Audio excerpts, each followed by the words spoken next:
Olá, jovens! Continuando sobre o governo Getúlio Vargas, bem, agora na segunda fase com uma Constituição, sim, em 1934, a Constituição, aquela que os paulistas pediram na Revolução Constitucionalista, né? Embora tenham sido as tropas federais, o governo federal foi vitorioso, mas ele vai atender, ele vai elaborar a Constituição.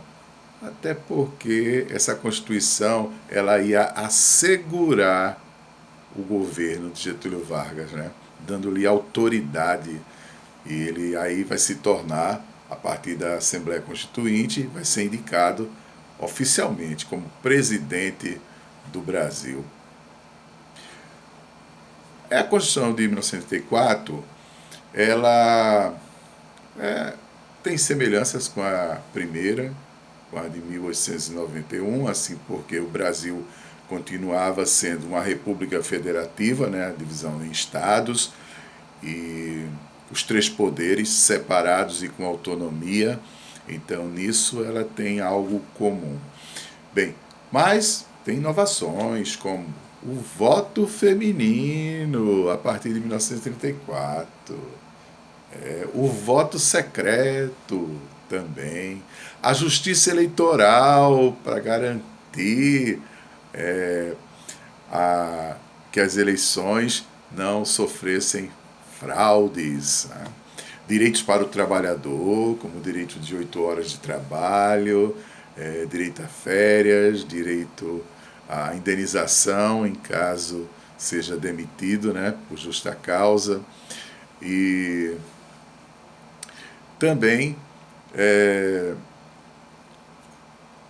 a instrução, a educação, a obrigatoriedade do ensino primário, ou seja, ela veio assim com algumas questões sociais, né? Bem, não era uma Constituição muito grande, ela tinha cerca de 187 artigos. Bem, mas foi uma Constituição promulgada, ou seja, foi uma Constituição votada. 1934, nós falamos no outro vídeo sobre o movimento integralista. O movimento integralista, onde procurava um homem íntegro para governar, né? Quando procurava-se assim, eles perseguiam, porque esses totalitários, esses governos totalitaristas, eles saem acusando algum grupo de responsável pelos problemas da nação. Então, os integralistas acusavam judeus, né? Eram culpados, porque os integralistas defendiam que uma nação Brasil deveria ser uma nação católica, né, de respeito, e o homem íntegro, um homem religioso. Então perseguiam os judeus, perseguiam comunistas. Eles andavam com cacetetes para bater nas pessoas que eles desconfiavam que eram comunistas, esses integralistas. Esse movimento foi em 1932, o movimento integralista, né? Liderado por Plínio Salgado. Mas, em 1935, os comunistas também vão se organizar. A Aliança Nacional Libertadora. Vão se organizar e, liderados por Luiz Carlos Prestes, que foi um ex-tenente, né, do movimento, né, liderou a coluna gaúcha.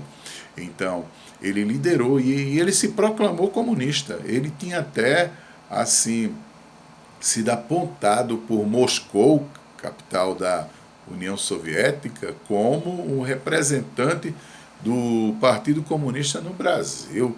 Então ele fez uma manifestação. E o manifesto que ele fez foi no dia 5 de julho, ele escolheu essa data porque foram as datas do movimento tenentista. Então, tanto no Rio quanto em São Paulo.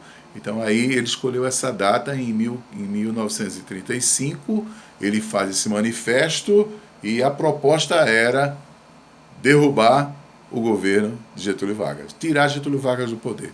Era essa a proposta deles. Tá? Bem, mas Getúlio vai se preparar para isso e vai em todo o Brasil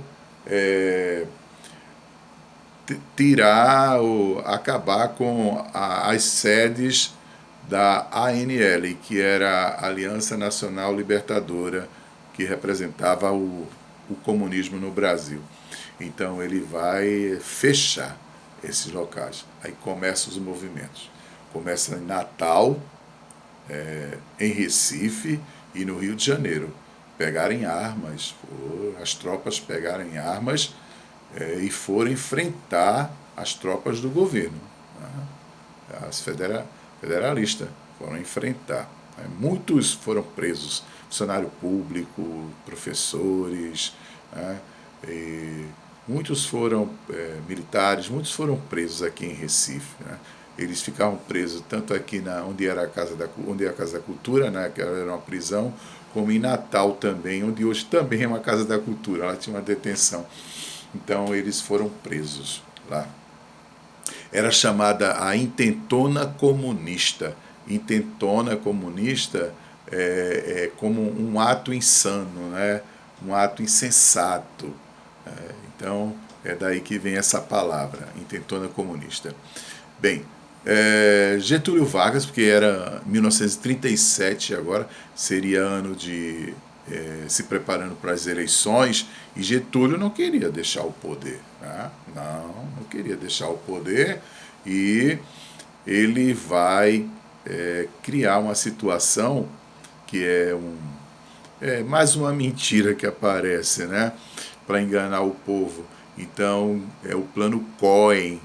Plano Cohen, por conta de um judeu comunista com esse nome, o Plano Cohen, e numa rádio é anunciado que os comunistas eles iriam queimar as igrejas católicas, iriam incendiar as casas das pessoas, iam violentar as mulheres, quer dizer, ele amedrontou a população em relação aos comunistas. Né? Queimou a imagem dos comunistas.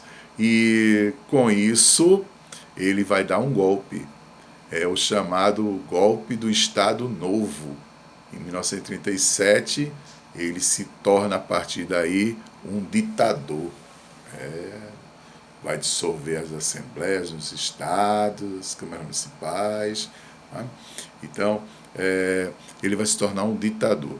E os integralistas que apoiaram ele agora achavam que iam ficar no poder junto com eles, mas não. Getúlio não concordava com isso. Getúlio queria governar sozinho. Inclusive os integralistas queriam que Plínio Salgado, seu líder, fosse o ministro da Educação. Não vai ser assim. Então, em 1938, um grupo de integralistas, aqueles bem radicais, uns 50 mais ou menos, com aquelas camisas verdes, foram armados para o Palácio Guanabara para cercar e prender Getúlio Vargas, né? Enfrentar as tropas. Né? Então, Getúlio com sua família se defendeu, depois vieram os militares e os defenderam, e muitos foram mortos, outros foram presos, e Plínio Salgado foi exilado e enviado para Portugal. Bem, agora vai começar uma outra fase do governo, que é a ditadura do Estado Novo, né, que vai até 1945, esse governo Vargas. Bem, então isso vai ficar para um próximo vídeo, se Deus permitir.